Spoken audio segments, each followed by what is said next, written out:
2017 is in the books, and outside of the hell that EA unleashed upon themselves,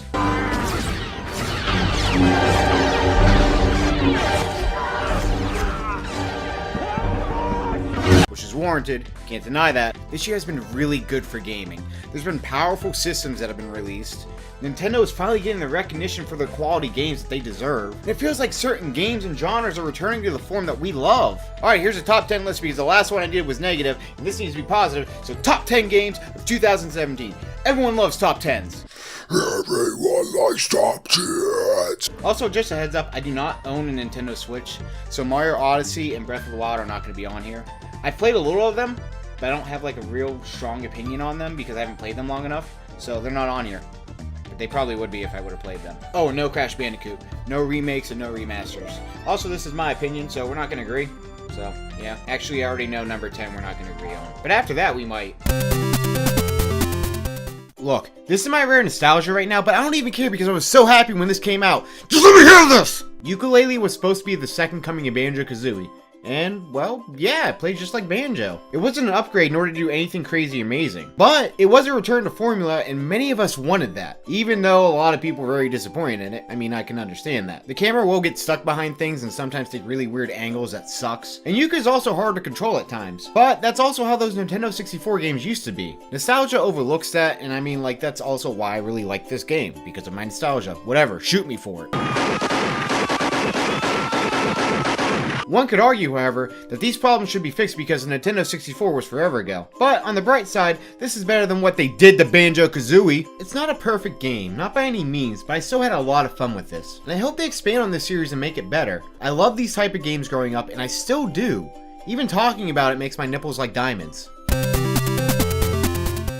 I played the demo of this game when it first came out. It was the first time I ever streamed too. I wasn't too big on the demo. I was very down on it, and I thought the demo was trying too hard to be PT, and I just hated it. However, the game comes out and boom! Back to the formula Resident Evil. Tight corridors, little ammo, monsters that take forever to kill, puzzles while monsters are trying to kill you and you're just feeling super tense and you just don't know what to do because they're trying to kill you and you want to get over this and you don't want to die again. It was a rush I haven't felt from a Resident Evil game in such a long time. Very few horror games have given me a rush like this recently. It's a good old spooky time and I want more of it. It felt short and I mean, yeah, there's 2 endings so you can get a different ending, but I just love that they went back to the roots. There's just a great atmosphere with this game.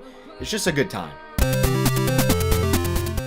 Speaking of streaming, this is actually the first game I've streamed since the Resident Evil 7 demo. It's such an adorable game with some of the biggest NPC jerks ever. Seriously, they're all pretty much dicks. Like, for example, you see this chick with a mustache and you're like, oh, she seems like she's gonna be super nice, she's gonna be super helpful. No, she's not. She wants to kill people. Like, legit, she wants to murder people. She likes that. It's a nostalgia trip for those who love the N64 and GameCube platformers. This game is a breath of fresh air. Some of the boss battles are really enjoyable and different. Each is unique. Plus, it's a collectathon, and honestly, I just like that kind of stuff. It's a relaxing game that reminds me a lot of my childhood. It's enjoyable, charming, it's a good time. It's a little surprising that this game doesn't get more recognition than it gets. It's really well deserved, and honestly, if you're looking for a good time to just sit, relax, play a game that you're going to be like, oh, this reminds me of Super Mario Sunshine, this is the game. That's a good comparison now that I actually thought about it. Huh.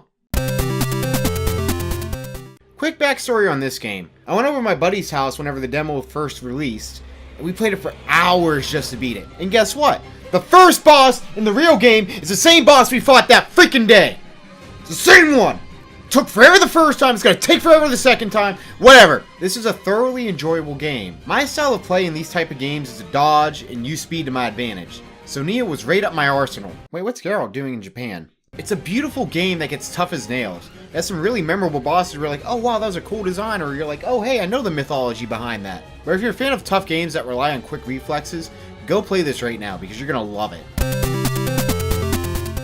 The beginning of this game is one of my favorite intros of a game in such a long time. You get to play the beginning in a wheelchair, like that's so cool to me. Except for the part where I threw a grenade and I couldn't roll out quick enough, so yeah, that wasn't fun. This game is brimmed to the core with action and difficulty, unless you actually went that route, you loser. Oh, and you can play Wolfenstein 3D, and it's still hard as ever. You fight Nazis and the feel of this game is unique to me. It's not like every other first-person shooter. Plus my guy talks to himself a lot, and he really wants to die apparently. Did you really just put same?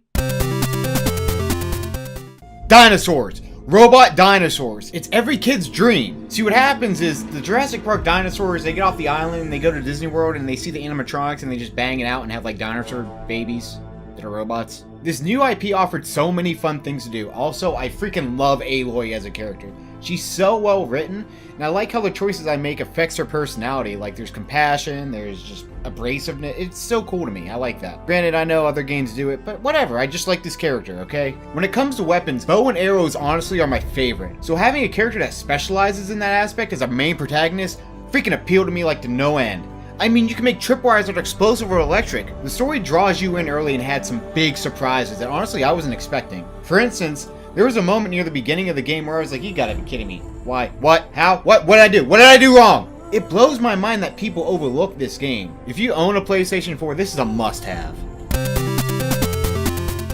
This game is gorgeous! Look at it! It just blows my mind that they're able to do this art design and have it flow so well. You can put your grandma in front of this and she'd be like, Dawn, get the piss and light out of my eye! okay, maybe she won't say that. The game has some run and gun levels, but the boss battles is really where it's at. You can get upgrades that don't really like level you up, but instead they give you a variety. You get an extra hit life or an automatic parry or smoke dash. I go with the extra hit life because I suck at games like this. This is a very tooth and nail, grit your teeth type of game. It leads you to wanting to play more even though you keep dying, because you know you can beat that boss. You know you can. I can do it. I will do it. I need to kill that stupid thing.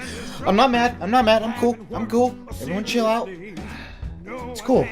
Gonna freaking kill that thing! If you enjoyed some of the harder games from back in the day with hard boss battles, you're really gonna adore this game. I mean, plus it looks like an old Disney cartoon, so I mean, it's just fun. It's a good time until you die a lot and get really mad, like I am. Because I'm dying actually while I'm doing this stupid thing.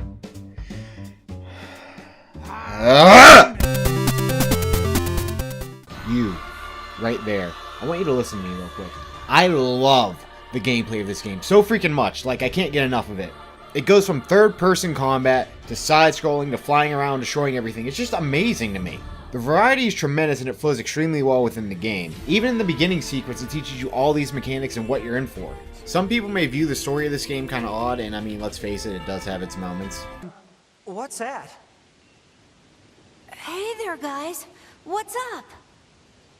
This thing's weird, 2B. Let's kill it. Wait, what? No. Good idea. No!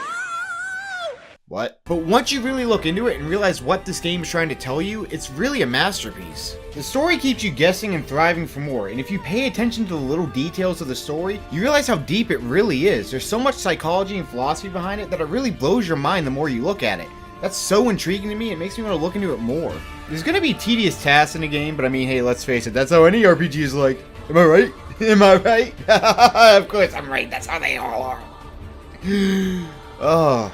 Sure, there's cliche moments, but at the same time, like, there's gonna be something crazy that happens. You're like, what the heck was that?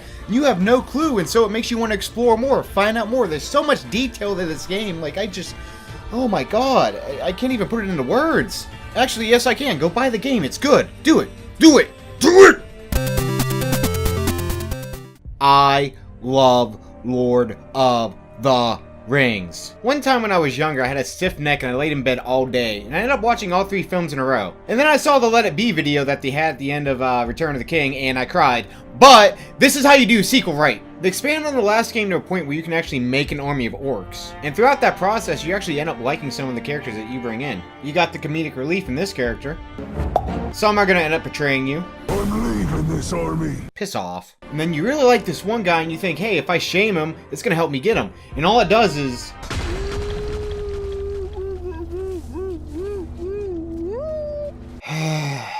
The lore is tremendous as well. If you're a fan of Lord of the Rings, you're gonna love this game. There's always missions to do. You can even make your favorite orc try to kill a guy and get stronger. You're my favorite now, and I will follow you to the ends of the earth. Even if you're not a big Lord of the Rings fan, or not even a fan at all, this game is still fantastic fun that you can go through while not even knowing the books.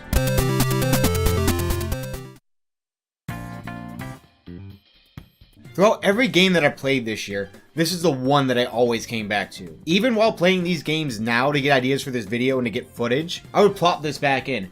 Granted, you can't really plop a disc in, but you get what I mean. Okay, so admittedly, I'm not the biggest when it comes to games like this. I've only played a little of one other Persona game, and I was tempted to try this out. And oh my god, if I could marry this game, I would.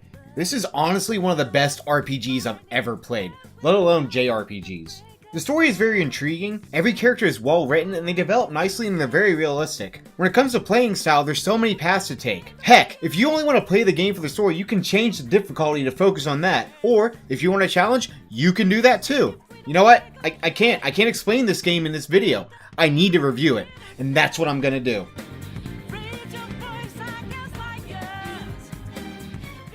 Thank you guys for watching. I'm gonna start doing videos a lot more lately because, like, I suck.